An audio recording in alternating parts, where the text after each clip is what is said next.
What's going on, guys? This is Miasin and welcome to my Tearlaments deck profile post Banlist. So we obviously lost a lot of cards, but don't worry because again, this deck is still kind of almost playable. Copium. I wish I could actually say that with a straight face. I kind of tried, well, I kind of did, but a little bit sarcastic. Anyways, before this video starts, make sure you like and subscribe, check me out on Twitch and Instagram. Let's try to get this video to 1,000 likes because I will be making a live stream as soon as we hit that. And now let's get right into it. Alright, so this is going to be a very funny one. So I'm obviously playing 2 Fenrir because, you know, we're trying to play cards that don't suck too much. And this card is searchable by the field spell. And that's pretty much the only synergy in this deck. Oh, it searches Tearlaments Kashtiran. That's a good card. Ah, I forgot about that. Yeah, so, no, obviously I didn't. Yeah, this card doesn't really allow you to make... I mean, you could play Shangri-La and, you know, some more Kashtira cards like Unicorn, Birth, Papillas, but it's going to make the deck so incredibly inconsistent, you might as well just play pure Kashtira at this point. So yeah, only 2. You could actually play only 1 because, you know, at the end of the day, this is the main Tearlaments monster that you're really, well, the main Kashtira monster that you're really trying to play in Tearlaments. So yeah, only 2 Fenrir, then 3 copies of Tearlaments Kashtira. This card is absolutely correct. It's just another Havnis, and the graveyard effect is also pretty good. It's like a budget Kelbeck and a Guido, so instead of milling 5 cards, you only mill 2. And it's only from your deck, not from like both players' deck. So this is worse against non-mirrors, but better against the mirror. But you're not going to have a lot of mirror matches moving forward, so you can be super aggressive with your mills, and it really doesn't matter. And also, it being a level 7, like I said, doesn't really matter too much because you can't really afford to play Shangri-La in your extra deck. The extra deck is super freaking tight now. Everything is like a one-of, actually. So you either do that or you don't play one-ofs and then you play around Diablosis, the Mind Hacker, and you lose anyways because Kashtira is a pretty bad matchup for this deck, unfortunately. Anyways, for the other cards, so One-Shot All Beast as well as One-Shot All Squamata, just so that when we send the Squamata, we send the Beast, and then we have a material for both Winda and the Muddragon of the Swamp, so it allows you to do a little bit more than just making Winda and doing nothing else. You can actually make like Dweller, as well, not really Dweller, but like maybe Redoer and Shuttle Winda, which is pretty good. And then for the Tearlaments monsters, not a lot, unfortunately. So triple Reinohar, trying to max out on every single one of them. And then the other cards are obviously just the one of Sharon, one of Hafnis, and one of Merly. Unfortunately, on Edo Pro, we don't have like the ban list updated yet, so we can't really see like the, you know, ones on the cards that are now limited and the cards that are now banned, but this is, you know, obviously post ban list, so that's the reason why I'm only playing one of them.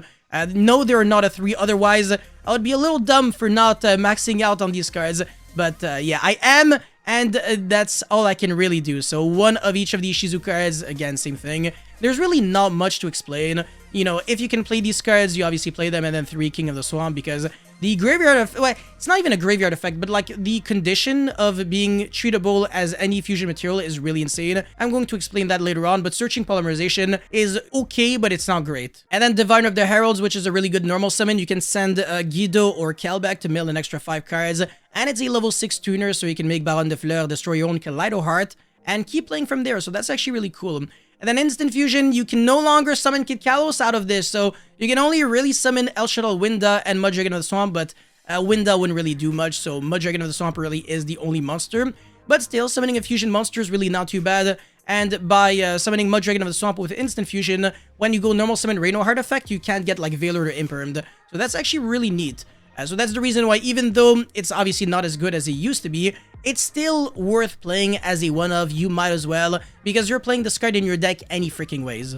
And then I guess some cards that are good going first and second, Triple Tactic Talents as well as Tasking, Foolish Burial Goods as well as Foolish Burial, you don't really need to play multiples.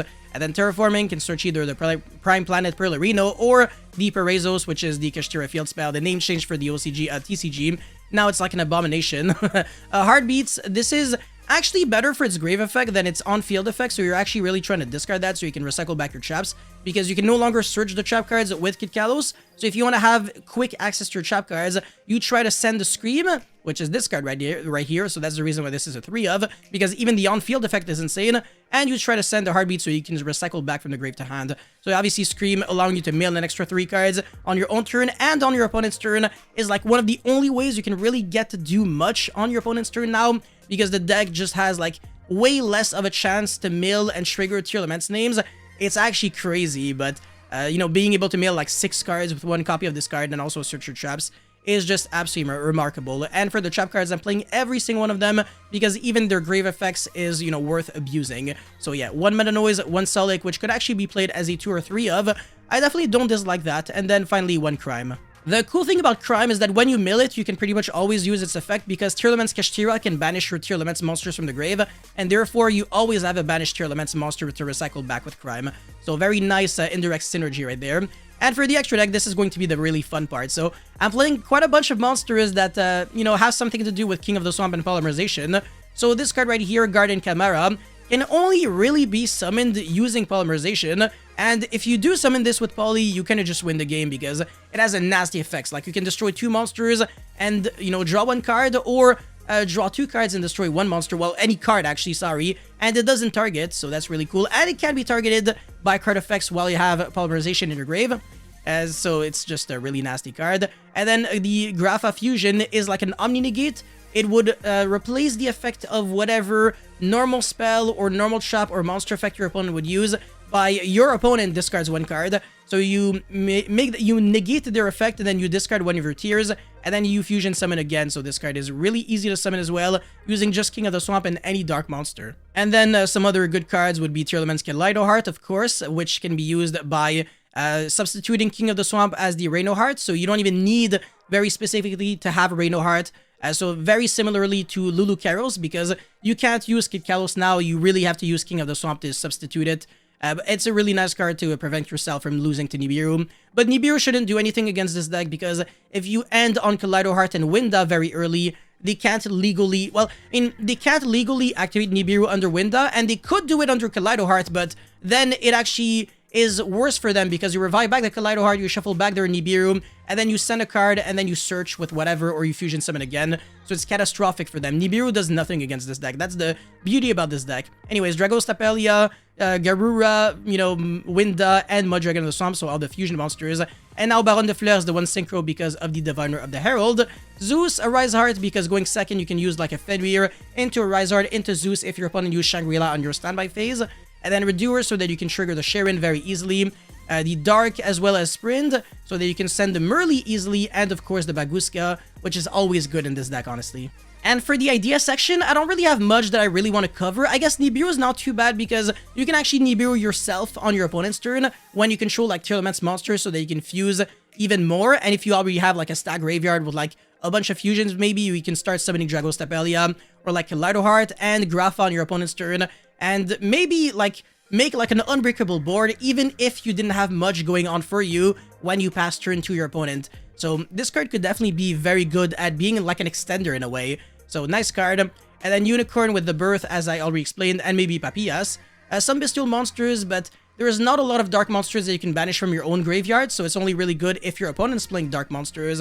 And Beatrice with Wallow, whatever, but again, it's a little hard to summon now because if you want to make Garura, you really have to use like 2 of your own Tearlaments monsters. It's really tricky, otherwise you have to rely on Super Poly, so that's the issue.